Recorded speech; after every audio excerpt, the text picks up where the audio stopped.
이분은요, 지금 남편과 그리고 피해자 김 씨와의 적나라한 문자를 다시 공개를 했습니다.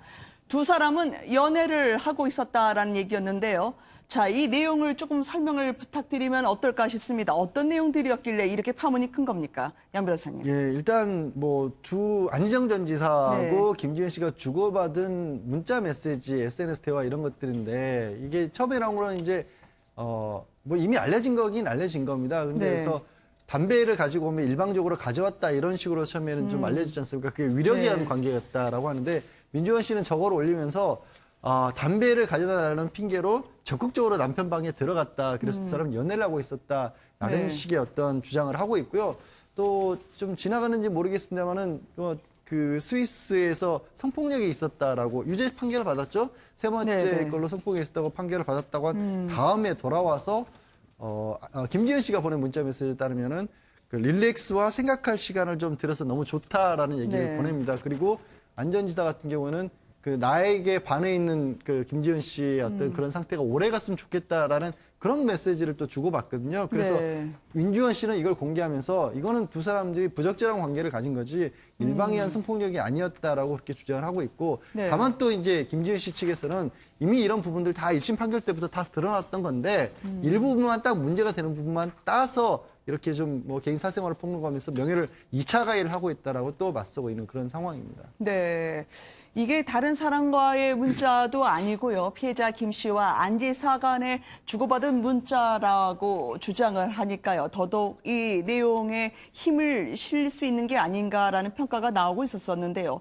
그런데요, 이 지사님 말고는 아무도 저를 위로하지 못한다. 모든 걸 다 내줄 수 있다. 이게요, 지금 피해자 김 씨 측에서는 당연히 충성해야 할 수밖에 없고 약자로서 이 같은 말을 하지 않으면 안 되는 이 정치에 새로 들어간 사람으로는 할 수밖에 없는 언어를 악용한다 얘기하고 있는데요. 일단 내용은 어떤 게 눈에 들어오시던가요, 변호사님? 글쎄요, 보면은 뭐 아까 지금 말씀하신 대로 지사님이란 모든 걸 다 낼 수 있다. 그리고 이제 그 수행비서 정무비서로 옮겨지지 않았습니까? 근데 정무비서가 계급도 높고 월급도 더 많이 받거든요. 그런데도 마음이 너무 아파서 이별은 이별이다라는 이런 내용들을 보면은 이게 성폭행 내지는 위력에 의해서 이렇게 강제로 당하고 난 사람이 이게 보내는 문자라고 볼 수가 있는가. 특히 외부 사람에 대해서 그 점에 대해서 상당히 좀 의심이 드는 건 사실이거든요. 그래서 지금 이 사건의 경우에도 이제 쟁점이 됐던 것이 1심에서는 민주원 씨 주장이 맞다. 지금 김지은 씨 말은 앞뒤 말이 안 믿을 수가 없다. 따라서 무죄 이랬는데 항소심에서는 그 김지은 씨 말이 앞뒤가 좀 안 맞는 부분이 있다 하더라도 그거는 성폭력을 당한 사람으로서 이게 그런 걸 감안하고 그걸 봐야지 뭐 앞뒤가 안 맞다고 무조건 배척하면 안 된다. 그 오히려 안희정 전 지사가 말이 일관성이 없다. 따라서 이거는 유죄다 이렇게 봤거든요. 근데 사실 이거는 상당히 어려운 문제입니다.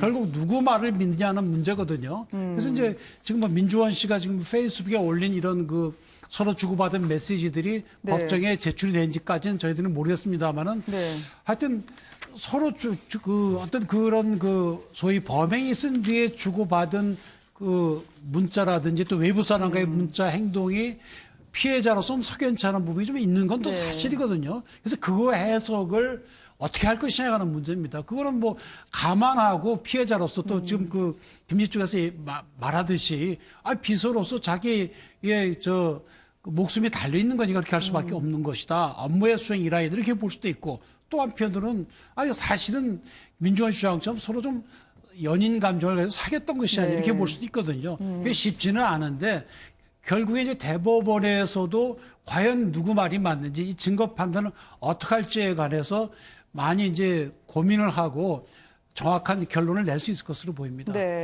피해자스럽지 않다. 성인지 감수성의 충돌인데요. 성폭력범과 떨어질 기회에 슬퍼하고 울다니.